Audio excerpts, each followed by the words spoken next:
Ini adalah kisah seorang konseli berumur 23 tahun yang bernama Dia Ramadanti yang akrab dipanggil dengan Aya. Aya adalah anak pertama yang sedang berusaha untuk mencari pekerjaan karena ia telah menyelesaikan S1-nya di salah satu universitas ternama di Indonesia. Ketika ia sedang proses mencari pekerjaan, ia tersadar bahwa ternyata mencari pekerjaan itu tak segampang pikirannya. Ia sudah melamar di kurang lebih 20 perusahaan, akan tetapi tidak ada satupun yang menerimanya, sehingga hal ini membuatnya stres dan sering melamun dengan tatapan kosong. Assalamualaikum Kak. Waalaikumsalam. Oh iya Kak, silakan duduk sini. Makanya yang kata itu diceritain sama ibunya ya Kak, aku ya? Iya betul Kak. Ya. Kenalan dulu kali ya. Salam kenal, nama aku Silmi. Nama kakaknya siapa?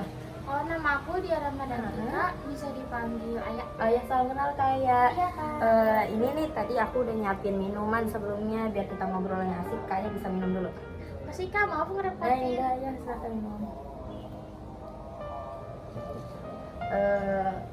Kalau boleh tahu sekarang Kaya umur berapa? Aku udah 23 Kak. Kalau 23 tuh berarti udah ini ya, udah lulus kuliah ya? Alhamdulillah udah Kak, 1 tahun yang lalu. Masya Allah, berarti Kaya itu ya lulus lebih cepat 3,5 tahun? Iya betul Kak. Kalau boleh tahu Kaya kuliah di mana sekarang? Aku kuliah di universitas kampus ternama di Indonesia. Saya ngambil program studi manajemen. Masya Allah, keren manajemen, terus lulus lebih cepat 3,5 tahun. Kaya tuh tahu nggak kenapa Kaya tuh diminta sama ibunya untuk menemui aku? Iya Kak, tadi ibu disuruh aku sampai ke kakak buat konseling. Oh iya betul. Sebelumnya Kaya pernah melakukan proses konseling tidak? Sudah Kak. Oh sudah pernah. Berarti karena Kaya sudah pernah melakukan proses konseling, berarti saya nggak perlu jelasin apa itu konseling itu gimana, perlu nggak kira-kira? Kayaknya nggak usah deh Kak. Baik, di sini saya hanya menegaskan ulang bahwa kamu tidak perlu khawatir takut kalau cerita kamu tuh bakal diketahui oleh pihak-pihak lain, karena dalam proses konseling ini terdapat asas-asas, kode etik dan teknik yang harus dijaga dan dikuasai oleh konselor. Jadi Kak tuh bebas mau cerita ke aku dengan tanpa ada rasa khawatir. Kalau ada takut orang lain yang tahu tuh nggak usah cemas, jadi kayak ceritain aja semuanya ke aku ya. Baik Kak. Oke, lalu saya ingin ngasih tahu kalau proses konseling ini tuh diikat oleh waktu. Jadi kita akan melakukan proses konseling ini tuh selama kurang lebih 20 menit. Jika ternyata memang masalah yang Kak Ayah hadapin itu belum selesai, kita akan melakukan proses konseling ke tahap selanjutnya. Apakah Kak Ayah setuju? Iya Kak, saya setuju. Oke, baik. Sampai lupa nih nanya kabarnya Kak Ayah gimana nih sekarang? Kenapa? Cuman senyum-senyum, kayak lagi ada masalah ya? Kayak bisa ceritakan aku cerita?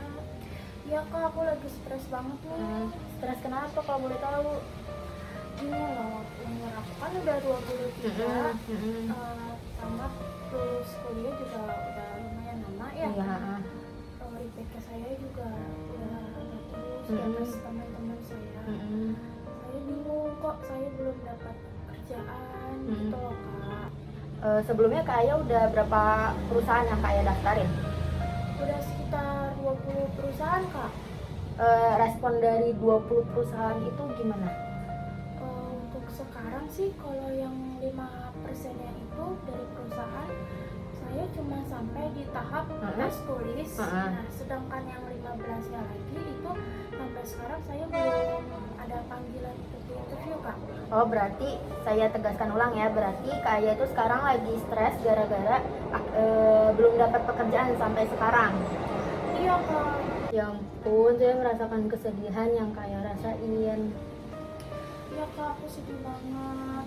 Soalnya teman-teman aku yang belum lulus, bahkan mereka pun sudah mendapatkan pekerjaan Kak. Sedangkan saya yang sudah lulusan sarjana pun belum dapat pekerjaan Kak. Mereka semua teman-teman saya sudah tidak menjadi beban keluarga, sedangkan saya masih jadi beban keluarga, Kak. Nah, ada yang perlu aku lurusin satu hal. Nggak ada yang namanya anak itu jadi beban keluarga, beban orang tua. Orang tua itu akan senang hati menjalankan tugasnya mereka, yaitu menafkahi anak-anaknya. Kecuali kayak sudah menjadi istrinya orang gitu, itu udah beda lagi kewajiban orang tua, yang dari kewajiban menafkahi kayak suami kakak nanti. Jadi kayak selama kayak masih belum jadi istri orang, jangan pernah merasa kalau kayak tuh jadi beban orang tua. Soalnya bahkan pas kayak udah dapet pekerjaan, orang tua tuh masih punya kewajiban untuk nafkahi kayak. Jadi kayak yuk dong, nggak boleh ngerasa bahwa kayak tuh beban orang tua. Kayak harus semangat, harus yakin kayak tuh bisa ngelewatin semua masalah ini. Iya, Kak. Ayo dong, semangat. Aku tahu kayak bisa ngelewatin ini semua. Kayak pasti bisa dapat pekerjaan sesuai dengan keinginan Kak. Teman-teman kayak yang udah kerja tuh dijadiin pacuan semangat aja buat kayak tumbuhin pikiran. Teman-teman aku yang yang masih revisi skripsi aja udah dapet pekerjaan, masa aku yang lulus lebih cepet, kumlot, IPK bagus, masa kalah. Pokoknya tumbuhin semua rasa percaya diri kakak, jangan patah semangat pokoknya intinya. Kayak aku pengen nanya deh, CV buat lamar kerja kayak bawa nggak? Boleh aku koreksi nggak? Waduh, maaf, Kak. Aku nggak bawa, soalnya datanya di lab semua. Oke, nggak apa-apa. Jadi mungkin ya bisa jadi tuh koreksi kayak alasan kenapa kayak tuh belum dapat pekerjaan itu dikoreksi. Siapa tahu CV-nya ada yang salah penulisan atau belum di-upgrade. Nanti kalau mau saya kirimin file CV terbaru yang terupdate yang buat ngelamar kerja itu ke Kak kira-kira mau nggak? Mau banget dong, Kak. Aku juga mau sekalian mau lihat contoh CV-nya. Iya, oke, boleh, nanti aku kirim ke WhatsApp ya. Oke, Kak, makasih. Sama-sama. Oh iya, kayak aku boleh ngasih satu saran lagi nggak? Boleh banget. Apa itu, Kak? Oke, jadi saran aku tuh ada amalan ibadah yang bisa buat membuka pintu rezeki. Jadi mungkin dengan Kak Aya melakukan amalan ibadah ini, Kak Aya jadi dipermudah untuk mendapatkan pekerjaan. Mau tahu nggak apa? Amalan seperti apa itu ya, Kak? Jadi ini tuh amalan bersedekah. Jadi bersedekah menurut Al-Jurjani, dia adalah tuh sedekah itu pemberian yang diberikan karena mengharapkan pahala dari Allah. Lalu juga ada Ibnu Abi Al-Jad berkata bahwa sedekah itu menghilangkan 70 keburukan. Wah, Masya Allah. Ternyata dahsyatnya ya kekuatan sedekah. Iya, betul banget, Kak. Ada beberapa manfaat dari sedekah. Yang pertama itu sedekah sebagai pembersih, penyuci, pelebur kesalahan, mengangkat derajat, sebagaimana yang dikatakan dalam Al-Quran surat At-Taubah ayat 103. Lalu manfaat kedua yaitu sedekah itu sebagai pemancing rezeki. Itu tuh Allah Subhanahu wa Ta'ala berfirman, sesungguhnya orang-orang yang bersedekah baik laki-laki maupun perempuan dan meminjamkan kepada Allah pinjaman yang baik, niscaya akan dilipat gandakan ganjarannya kepada mereka dan bagi mereka pahala yang banyak. Itu terdapat di Quran surat Al-Hadid ayat 18. Begitu, Kak. Tapi uang aku pas-pasan, Kak. Gimana kalau aku sedekah? Tenang aja, kayak tidak perlu, pokoknya nggak perlu khawatir, karena di sini Abu Hurairah pernah meriwayatkan bahwa Nabi SAW itu bersabda, Allah berfirman kepada manusia, wahai anak cucu Adam, berinfaklah, niscaya aku akan memberikan ganti untukmu. Jadi Kak tuh nggak perlu khawatir, Allah tuh sudah menjanjikan bahwa harta yang Kak keluarin buat sedekah itu akan diganti. Lagi pula Allah juga berfirman dalam Quran surat Saba ayat 39 yang berbunyi, yang artinya, dan apa saja yang kamu infakkan Allah akan menggantinya dan dialah pemberi rezeki yang baik. Jadi intinya tuh sesuai dengan hadis riwayat Muslim yang mengatakan bahwa sedekah tidak mengurangi harta, itu tuh benar-benar itu benar adanya gitu. Allah udah menjanjikan bahwa akan mengganti harta yang Kak keluarkan untuk bersedekah. Apakah Kak paham? Wah, Masya Allah, aku paham banget Kak. Mungkin ini juga ya salah satu alasan aku untuk sulit mendapatkan pekerjaan ya, karena aku emang bener-bener jarang banget buat sedekah. Nah iya mungkin Kak Aya, jadi karena mungkin kurang sedekah jadi